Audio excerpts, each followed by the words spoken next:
Hey, Kevin, look.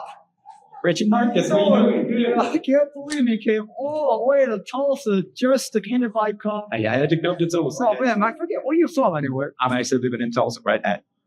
I'm a Okie from Muskogee by way of 25 years in the Air Force, but then all the way back right here to Tulsa. I thought he came all the way just to exhibit at my conference. He probably walked here with his table, right? Kevin, in any condition, in any place, it's just great to see you. You've been a successful table games developer for years now, right? You have always been near the top of the finishers. I think you've always placed one place or show in the 4 or 5 years you've been coming to my conference. So, and you always have different games. Baccarat you had.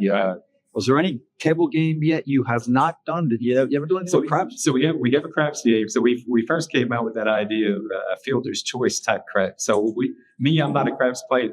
My brother is an avid craps player. So I look at him like, okay, well, you have this area here called the field. Why are there only these numbers?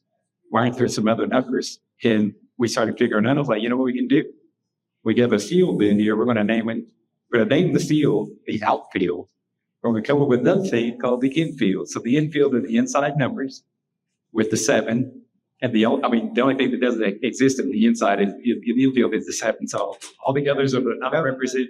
That's just part of your incredible history, but I don't want to talk about this. I want to talk about this. Yes, sir. I want to talk about Showdown wins. Okay. And would you give me some tips? And the best way to show me is to let me bet and see what happens.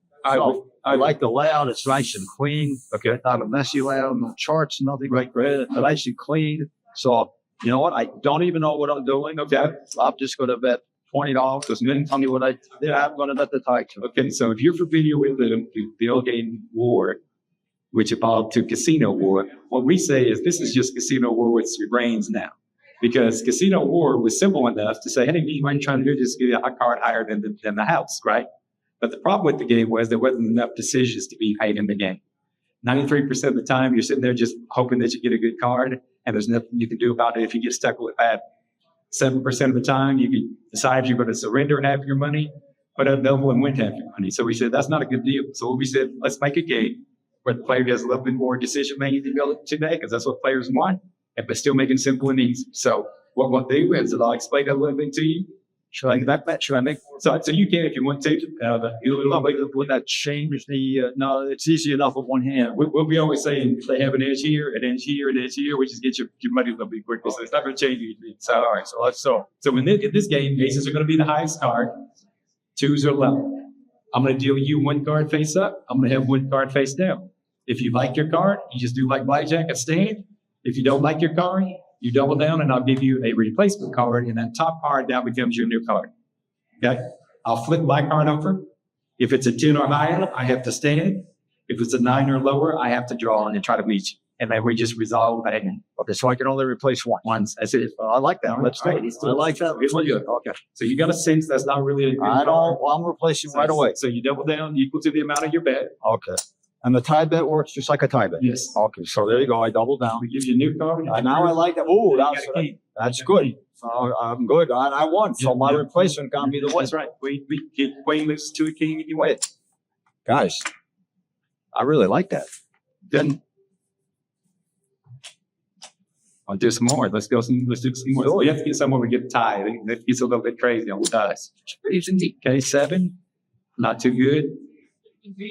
It's mediocre. So I will tell you the strategy of the game. Yeah, what's the strategy? So the strategy of the game is if you're not playing the tie, you should discard and replace it with a 7 or less. However, if you are playing the tie, you should play just like the house. If you're still going to get rid of it and double it to replace the 7. So in either case, whether you're playing or not, you should replace it. But if you're not like the basic strategy. Right. That's it. That's all the strategy. And this is the kind of game where people will learn that real fast while playing. Right. And the good part about this for the house is that any kind of basic strategy, the average bet per player is going to be 1.58 units because you're doubling down almost 60% of the time. And what's the house edge? So 1.3, so it's a fair game, a fast game. This gets a lot of action. People want a lot of action and feel good to make all decisions. Yes, even though the house edge is on the low side, they remember go around what it's fast. And you're doubling down. So it's basically the same house edges, pass line debt, perhaps. Don't, that's right, grind. All right, so let's do that. Let's get a good one. You bring to a jack. Either has a 5, which is 9 or less, has to draw. Gets a 10, and you beat him by 1. So you win off on that. I like this game. Just a couple of games here. This is good.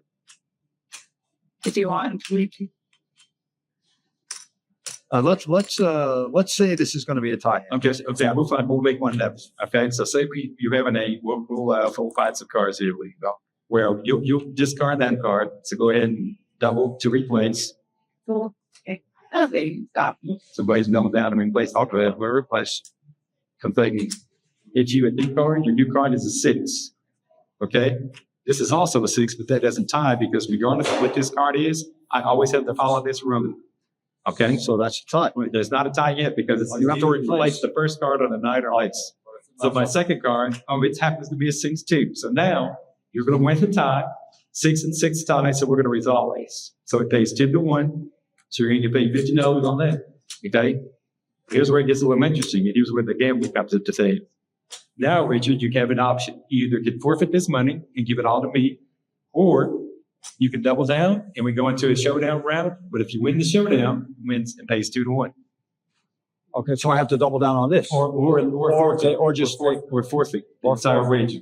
I'm a gambling guy. That's what we're here for. That's right. So that's your card. Make it a little interesting. Put it down. Deal has 2. It's got to be easy to beat it 2. Okay, you get the ace. Now you're getting paid 2-1 on all this. And guy, this 10 was not arranged. Right. Cool. Here we go. And that is the mechanic of double down showdown. And So it can be big swings in this You know deal. what? I've seen enough. I like this name. All right. I endorse this one. I think that's good. Thank you. If you like now, you can take a play from. That's right. All right. Thank you.